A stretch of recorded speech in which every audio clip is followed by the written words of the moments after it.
Laurence Garnier, vous êtes l'une de celles qui ont interpellé le gouvernement lors des questions au gouvernement sur le sujet des soulèvements de la terre. Dissolution donc annoncée aujourd'hui, décret pris en Conseil des ministres ce matin. Vous êtes satisfaite ?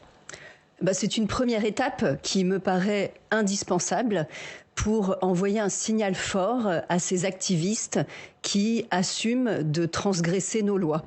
Effectivement, ça ne suffira pas. Il y a eu des arrestations aussi, mais il faut que le gouvernement affiche un message fort. Sinon, on donne un message d'impuissance publique qui renvoie finalement ces activistes, ces délinquants, à une forme d'impunité qui est extrêmement néfaste, tout simplement pour notre vivre ensemble. Donc c'est une bonne nouvelle. Maintenant, il faut continuer parce qu'on sait bien que ce ne sera pas suffisant, mais c'est une première étape qui était indispensable effectivement. Activistes, délinquants, Hélène Conway-Mouret, est-ce que c'est aussi comme ça que vous qualifieriez les soulèvements de la terre, donc ce mouvement écologiste qui a été très présent à Sainte-Soline dernièrement pour contester le tunnel de Lyon-Turin et qui estime bien que le gouvernement n'est pas à la hauteur et mène des grands projets qui sont néfastes pour l'environnement aujourd'hui? Bon, d'abord, je dirais que rien n'excuse la violence, et notamment envers les forces de l'ordre. Donc, je crois que là, il y a un consensus. Donc, vous êtes favorable à la dissolution des soulèvements de la terre ? Non, attendez. Non. J'arrive à... Voilà, je vous dis simplement qu'il n'y a pas d'excuse jamais pour la violence. Bien. Après, il y a une inaction de la part du gouvernement, et c'est vrai, malgré des projets de loi successifs qui toujours nous annoncent des avancées historiques, parce que c'est le vocabulaire auquel nous sommes habitués depuis 6 ans. Mais dans les faits, on voit finalement qu'on revient en arrière avec la réintroduction de produits chimiques qui sont bannis au niveau de l'Europe, avec finalement des mesures qui ne sont pas dans la créativité réformatrice dont on a besoin pour en effet faire face à quand même un sujet qui nous implique tous, et je ne pense pas qu'il n'y ait que des enfants dans les milieux de gauche qui aient une fibre écologiste aujourd'hui. Je crois que nous avons une jeunesse qui est très mobilisée sur ce sujet, qui nous accuse peut-être de n'avoir pas pris non seulement les bonnes décisions, mais en plus d'avoir gaspillé et finalement de laisser aujourd'hui une planète dans un état qui a besoin d'être réparé, mais de façon urgente. Et que faisons-nous ? Nous ne montrons pas que nous allons assez vite et assez loin. Alors, c'est ce qui anime les soulèvements de la terre pour vous ? Alors, je pense qu'il y a de la colère, qu'il y a de l'angoisse, qu'il y a beaucoup de choses qui font que on a quand même des rapports internationaux qui nous disent que la température va augmenter de 2 à 4 degrés. Enfin, c'est un genre film de science-fiction, mais qui vont devenir réalité. Et nous vivons quand même dans une société très anxiogène sur le plan écologique qui peut, à mes yeux, générer ce genre de sentiment qui s'exprime, pour moi, de la mauvaise façon, parce que ça ne doit pas se passer de façon violente. Mais je terminerai simplement que je pense qu'il y a un souci dans la terminologie qui est utilisée quand on parle d'éco-terrorisme. Moi, ça me choque profondément. Je pense que la cause écologique n'est pas infondée, qu'elle est juste, et qu'un terroriste, pour moi, c'est pas quelqu'un qui va aller pour défendre une cause juste. Voilà. Je vais me permettre de répondre à ma collègue. Je pense que le terme est excessif pour finalement nommer ces personnes. Sur ce point précisément, vous avez condamné les violences et je crois qu'on est unanime sur ce plateau à le faire. Simplement, quand il y a une violence, il faut la sanctionner. Et donc la dissolution de ce mouvement, elle est nécessaire pour sanctionner les violences qui ont eu lieu. Je vous réponds sur le point d'écoterrorisme parce que c'est effectivement un terme qui fait beaucoup parler. En réalité, d'où vient-il ? C'est ça qui est intéressant. Il vient des activistes eux-mêmes qui le revendiquent et qui manifestent badge écoterroriste affiché sur la poitrine. Donc, ça n'est pas un terme qu'utilisent uniquement ceux qui condamnent ces violences-là, mais ce sont eux-mêmes qui se revendiquent de cet écoterrorisme. Emmanuel Capus, votre avis, est-ce qu'il faut dissoudre les soulèvements de la terre ? On voit aussi ces associations qui disent on a été poussé à une forme de radicalité face à l'inaction du gouvernement. Non, je crois qu'il faut être extrêmement ferme face à ce genre de discours. Rien ne justifie la violence en politique. Aucune cause. Rien ne justifie qu'on tente de lapider des gendarmes à Sainte-Soline. Rien ne justifie qu'on tente de les brûler vifs. Ça, c'est inacceptable en démocratie. Rien ne justifie qu'on saccage du maraîchage dans la vallée de la Loire. Ça, c'est aucune justification. Il n'y a aucune justification politique dans une démocratie. Il y a des actions en justice. La question, c'est est-ce qu'il faut aller jusqu'à la dissolution de ces évidemment, mouvements on ne peut pas interdire la bêtise ni l'obscurantisme. Parce qu'il faut vraiment, c'est quand même de la stupidité, d'aller détruire des cultures qui justement visaient à utiliser moins d'eau et moins d'intrants, moins de pesticides. C'était le but. Le but. Donc, en fait, là, on n'est plus dans du militantisme. Faut arrêter de dire des bêtises. Faut pas dire que c'est des militants écologistes. Ce sont des gens qui font des bêtises, qui font n'importe quoi au nom de l'écologie, mais sur des combats qui sont complètement erronés. Donc, évidemment, on peut pas interdire la bêtise, mais on peut interdire le soulèvement de la terre, les soulèvements de la terre, et envoyer un signal très fort. Dans une démocratie, il n'y a pas de dérive factieuse. On ne se fait pas justice à soi-même. On ne décide pas ce qui justifie de détruire, de tuer, de blesser. Non. On discute au Parlement. On discute au Parlement. Oui, au Parlement. On discute des urgences. On établit les urgences. Et ensuite, on accepte la démocratie. Certains s'inquiètent d'une atteinte aussi à la liberté de manifestation, la liberté d'expression. C'est le communiqué qu'a sorti les soulèvements de la terre à la suite de ce décret pris en Conseil d'État. Détruire, blesser, tuer, saccager, ça n'est pas de la liberté d'expression. Je me permets de compléter parce que c'est très intéressant sur cette question de liberté d'expression. Tous ceux qui crient à l'atteinte démocratique, ces militants des soulèvements de la terre qui se dressent contre les sablières, contre les extensions de projets, contre le tout béton, contre le maraîchage industriel. À Saint-Colomban, qui est en Loire-Atlantique, terre dont je suis élue, à Saint-Colomban, le maire a fait une consultation de sa population pour savoir s'il fallait ou non étendre les sablières. La consultation a donné comme résultat un souhait assez large des habitants de Saint-Colomban pour réaliser ce projet d'extension des sablières. Donc la démocratie a parlé. Et ces militants, ces activistes, ces délinquants en col vert refusent de l'entendre. Donc qu'après, ils ne viennent pas nous donner des leçons sur la liberté d'expression. On va continuer à parler des soulèvements de la terre. On va tout de suite rejoindre Alexandre qui se trouve avec le sénateur Loïc Hervé pour parler de la dernière action des soulèvements de la terre qui concerne le tunnel Lyon-Turin. Effectivement, Loïc Hervé, des militants écologistes de cette association des soulèvements de la terre qui mène beaucoup d'actions. D'abord, peut-être une première réaction sur cette dissolution. Vous êtes d'habitude un sénateur attaché au respect des libertés. Est-ce que là, c'était une dissolution nécessaire selon vous? Moi, je suis très attaché aux libertés publiques et à ces corollaires que sont la liberté de manifester et la liberté d'expression. Je rejoins totalement Emmanuel Capus dans ce qu'il a pu exprimer sur votre antenne à l'instant. C'est-à-dire que la mise en cause des lois de la République est des lois les plus importantes. C'est-à-dire que quand vous en arrivez à vous en prendre à des biens ou à des personnes, à appeler à une forme d'insurrection, en fait, vous sortez du champ démocratique. Et dans ce cadre-là, je vois difficilement comment les libertés publiques les plus fondamentales pourraient vous défendre et vous permettre d'atteindre vos objectifs en précisément niant l'intégralité de ces mêmes droits. Vous savez, on parle souvent de la violence d'extrême droite. Et je peux en parler, puisque dans mon département, on a vu un certain nombre de mouvements manifester, s'exprimer, voire menacer. Alors là, pour le coup, tout le monde est d'accord pour supprimer ces mouvements-là. On a exactement le même type de déviance dans l'ultra-gauche avec des mouvements qui sont dangereux pour la société. Donc je soutiens totalement la décision prise en Conseil des ministres ce matin. On peut être contre le Lyon-Turin, on peut être contre Sainte-Soline, on peut être contre tel ou tel grand projet. Il n'y a pas de difficulté. Dans notre pays, on peut manifester, on peut s'exprimer.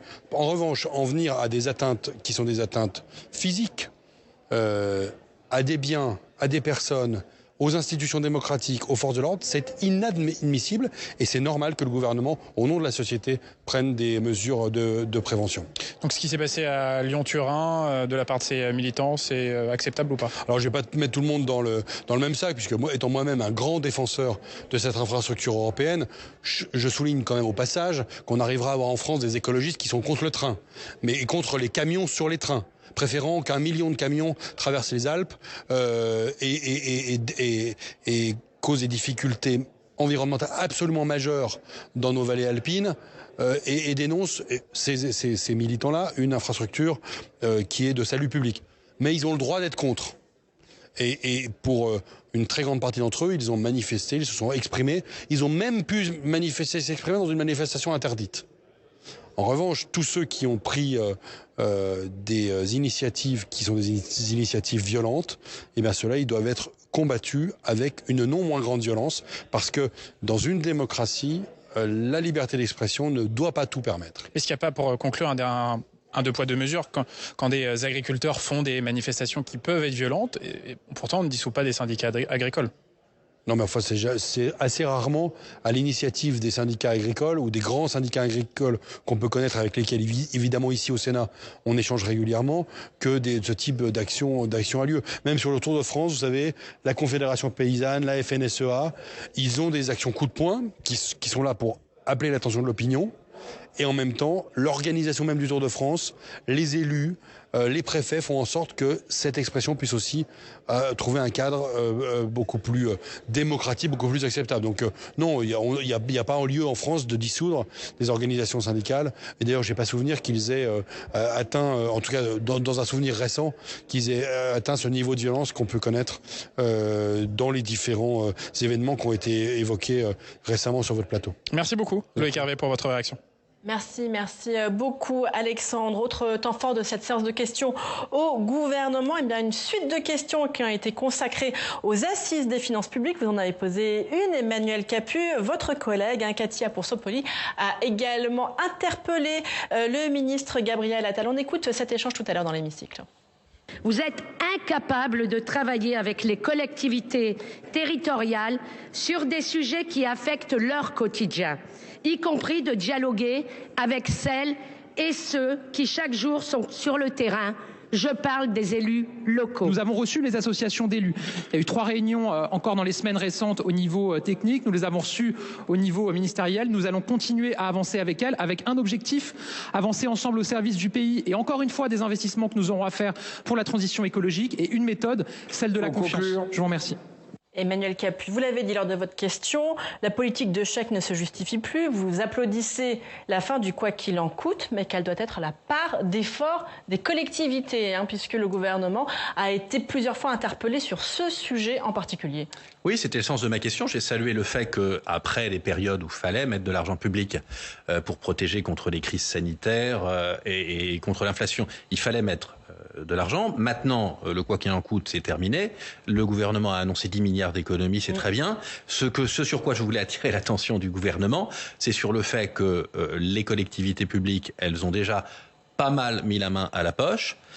Elles sont dans une situation compliquée parce que les maires, ils ont de plus en plus de normes à assumer, de plus en plus de violence, eux aussi, ils assument ça, de plus en plus de contraintes financière, et donc je voulais attirer l'attention du gouvernement. Je pense que j'ai réussi de ce point de vue-là, et la réponse était assez satisfaisante sur le fait que aujourd'hui. On vous a pas dit quelle serait. On vous a pas donné le chiffre qu'elle était. Non, mais déjà, on nous a dit que ça serait en concertation avec les collectivités, et on m'a bien dit que c'est davantage vers l'État qu'il fallait voir les diminutions de crédit, parce que et l'injustice pour les élus locaux, c'est que nous, élus locaux, on met en place des budgets qu'on vote à l'équilibre. Oui. Et pas l'État. La règle d'or. C'est la règle d'or. Donc, et pas l'État. Donc je pense que maintenant, il faudrait. Que l'État s'inspire des collectivités. C'était le sens que je voulais, le message que je voulais passer au gouvernement, que c'était à l'État de faire maintenant sa part du boulot. Oui, il faut que l'État fasse sa part du boulot. Tout le monde est d'accord là-dessus. Oui, mais c'est vrai que le budget, je crois, est voté au printemps. Et puis, si 2 mois plus tard, on vous dit, voilà, il y a une nouvelle dépense, c'est un petit peu compliqué. Moi, ce qui m'étonne, c'est que la concertation est toujours faite après. C'est-à-dire qu'il faut la demander, les décisions sont prises, et puis ensuite, ceux qui sont directement concernés, donc dans ce cas de figure les collectivités locales, finalement disent mais attendez, il y a quand même un souci, nous avons un budget, comment est-ce que nous allons le boucler puisque nous avons de nouvelles dépenses qui nous sont imposées. Et je crois que c'est dans la méthode que, franchement, il y a besoin d'un changement et que la concertation devrait avoir lieu en amont plutôt qu'en aval, comme c'est le cas. Le gouvernement essaie déjà de se concerter avec les parlementaires, par exemple, avec les dialogues de Bercy dans la méthode. Oui, vous avez entendu M. Eblé dire la même chose. Il veut simplement du respect, d'être pris en compte dans les décisions qui sont prises, mais prise en compte, là aussi, avec les conséquences des décisions et que celles-ci auront sur les finances locales. Je crois que voilà, il y a eu des économies qui ont été faites par l'État. Des annonces, très bien pour l'État, mais forcément, ces dépenses-là, aujourd'hui, sont prises en charge et de plus en plus. Et je crois qu'à un moment, on a besoin de cet équilibre, que cet équilibre revienne. Laurence Garnier. Oui, moi je partage évidemment la nécessité de restaurer l'équilibre de nos comptes publics. Quoi qu'il en coûte a-t-il trop duré ? Non, mais c'est même pas une question de quoi qu'il en coûte. En réalité, le président de la République, depuis 2017, a creusé le déficit de l'État comme personne avant lui. Alors j'entends bien sûr la question de la crise sanitaire, pour laquelle il fallait certainement accompagner les Français et les entreprises, mais c'est une petite partie, je crois que c'est un tiers de l'augmentation de la dépense publique depuis 2017. Donc jamais on n'a vu un président et un gouvernement aussi dépensiers. Alors qui nous explique aujourd'hui qu'il faut restaurer les comptes publics ? Très bien. Moi, j'attends de voir, puisque chaque fois que nous avons le président ou un ministre en déplacement, on y va à coup d'annonce à 1, 2, 3, 4 milliards d'euros. Donc, espérons que les choses vont s'assagir et qu'on va enfin réussir à entamer une pente plus saine pour nos dépenses publiques. Et puis, je rejoins les préoccupations de mon collègue Emmanuel Capus concernant les maires et les élus locaux. Mais enfin, c'est aussi le président de la République qui a supprimé la taxe d'habitation, qui a supprimé la CVAE et qui, de fait, prive les maires et les élus locaux des marges financières dont ils ont besoin pour réaliser leurs projets. Donc, je veux bien qu'on dise tout et son contraire, mais je pense que tout ça n'a pas beaucoup de sens et que, au final, nous avons un gouvernement qui non seulement a laissé déraper la finance publique de l'État, tout en privant des collectivités vertueuses des financements dont elles ont besoin. Oui, est-ce que le gouvernement a fait du coup des annonces sur le dos des collectivités ? On ne va pas refaire tout le débat sur la taxe d'habitation, mais on sait que c'est aussi là l'une des raisons pour lesquelles il y a une telle tension aujourd'hui entre les élus locaux et le gouvernement. Il y a une inquiétude des maires, notamment, oui, effectivement, du fait de la suppression passée de la taxe d'habitation. Mais la taxe d'habitation, il faut quand même reconnaître que pour les Français, si on enlève notre casquette d'élu local, c'était un impôt pas clair, on se dit aussi que c'était un impôt pas clair et les Français ils sont contents de payer moins d'impôts. Ça a été un des avantages du début du mandat, une des bonnes choses du début du mandat, c'est la baisse importante de l'ensemble des impositions qui touchaient à la fois les foyers et les entreprises. Non, et puis je peux pas laisser dire non plus que les collectivités locales ont été matraquées ces dernières années, parce que c'est pas vrai en fait. Sous François Hollande, il y avait eu de vraies diminutions. Depuis le mandat précédent, il n'y a pas eu de matraquage des collectivités. La DGF est la même. Globalement, légèrement augmenté de 120 millions d'euros l'année dernière.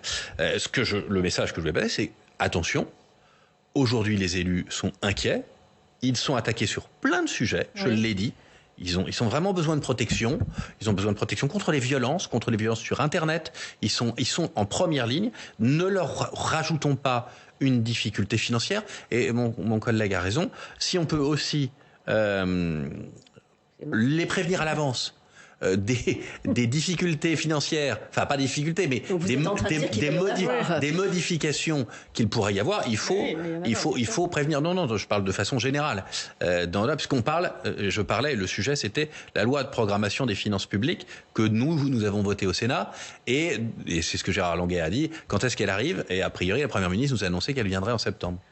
Le sujet, alors, nous ne siégeons pas, donc donc ça sera un petit peu plus tard. Oui, s'il y a les élections fin septembre. Non, mais je souriais parce on parlait du quoi qu'il en coûte et j'ai vu le nouveau slogan, c'est tant pis pour vous maintenant. Voilà, donc on passe du quoi qu'il en coûte à tant pis pour vous parce que on va avoir dans tous les domaines et Bruno Le Maire a annoncé quand même des économies importantes qui sont nécessaires certes, Mais moi, ce qui m'embête, c'est que ce sont toujours les mêmes qui les payent et que généralement, c'est le social qui est touché. Donc, ça sera les soins dentaires qui ne seront plus remboursés, les médicaments. Enfin, on voit, c'est lutte contre l'explosion des arrêts maladie, suppression du Pinel, refonte du prêt à taux zéro, notamment. Le logement, la santé, toujours le social, toujours les classes moyennes et voilà, les moins aisés, on va dire. Et c'est un petit peu dommage qu'il n'y ait pas de créativité et de se dire que c'est toujours les mêmes recettes fiscales, enfin pas fiscales, comptables, finalement, qui sont appliquées pour essayer de faire des économies. Même si le gouvernement annonce 2 milliards ailleurs, de réduction d'impôts sur les classes moyennes. Bon, on attend de voir comment ça pourra se réaliser. Bon, il y a 80 milliards de fraude fiscale. Là, bon, je ne sais pas si quelqu'un s'en occupe, mais il y a peut-être aussi de l'argent à aller chercher. Il y a de l'argent à aller chercher peut-être ailleurs. Est-ce que les classes moyennes risquent de trinquer avec ce programme qui est plutôt un programme de rabot pour l'instant si on est tout... Nous verrons ce que nous prépare le gouvernement. Je le souhaite pas, évidemment, parce qu'il faut protéger les classes moyennes et les classes populaires et les plus fragiles. Vous avez raison. Je suis un peu perplexe. J'ai l'impression qu'on navigue en plein brouillard. Bien sûr, il faut faire des économies. Et puis, il y a aussi un travail qui ne me semble pas aujourd'hui être lancé ou suffisamment lancé, qui concerne l'efficacité de la dépense publique. Évidemment, il faut la baisser, mais on peut peut-être réfléchir aussi en termes d'efficacité. Un exemple simple dans nos hôpitaux, on a vu les dysfonctionnements à l'œuvre pendant le Covid. Nous sommes le pays qui dépense le plus pour la santé de ses concitoyens, avec un système social qui a du sens. Les Français veulent bien payer des impôts, le résultat n'est pas forcément là. Mais ils demandent en contrepartie, évidemment, à être bien soignés. Nous avons un poids de l'administration dans l'hôpital public français qui s'élève à 35%, là où la moyenne européenne est de 25%. Donc, il faut aussi qu'on réfléchisse, bien sûr, en termes de réduction, mais aussi en termes d'efficacité de nos dépenses publiques. Oui, c'est ça aussi le sujet, pas simplement une politique de rabot, mais une politique effectivement d'efficacité. Est-ce que vous êtes d'accord là-dessus? Oui, bien sûr. C'est un chantier autrement plus compliqué, plus important. C'est pour ça que je dis ce qu'il faut, c'est regarder les collectivités territoriales, ce qu'elles font, et les prendre en exemple, justement, parce qu'elles savent bien gérer, grâce notamment à la règle d'or, leurs dépenses et leurs finances. Pour conclure, je voudrais que l'on écoute celui qui a commencé le débrief de ces questions au gouvernement, qui a posé sa dernière question au gouvernement, Jean-Pierre Sueur, avec un avertissement sur la façon de faire de la politique. On l'écoute lors des questions au gouvernement tout à l'heure. Par rapport aux étrangers, mes chers collègues, par rapport aux immigrés, il est facile d'exploiter constamment ce sujet, alors que nous ne devons pas l'exploiter, faire de la politique politicienne facile avec les étrangers, en disant que les étrangers sont un danger pour notre pays. Mes chers collègues, il y a des problèmes qu'il faut traiter et qu'il ne faut pas exploiter, surtout lorsqu'il y a des centaines et des milliers de personnes qui, dans la mer Méditerranée, sont en danger. Voilà, c'était un petit peu le testament politique de Jean-Pierre Sueur. Qu'est-ce que ça vous inspire, Hélène Conway-Mouret? Il y a des problèmes à traiter et pas à exploiter. C'est une façon de dire gare à la récupération politique aussi. C'est peut-être un sujet qui doit concerner toute la classe politique, quels que soient les sujets. Absolument, et qui nous concerne, parce que c'est vrai que ce n'est pas la couleur de peau ou le nom de la personne qui va déterminer si celle-ci est violente ou pas. On a, et cela a été rappelé encore aujourd'hui lors d'une question, des agressions, d'une violence dans notre société qui fait qu'on peut se trouver au mauvais endroit, au mauvais moment, sur le chemin d'un individu, et ce fut le cas à Bordeaux pour cette C'était la question de Nathalie grand-mère, Delattre, effectivement. Absolument, et sa petite fille, alors que cet individu, de toute évidence, avait toute sa place dans un hôpital psychiatrique, dont il n'aurait pas dû sortir. Et là, ça nous pose la question, et on revient en effet à la nature aujourd'hui de notre système de santé et de notre hôpital public, et du fait qu'on continue à supprimer des lits parce qu'il manque de personnel. Et la psychiatrie est l'un des parents les plus pauvres dans le système de santé français. Dans le politique, qui pensent que c'est la couleur de la peau qui a fait que l'individu s'est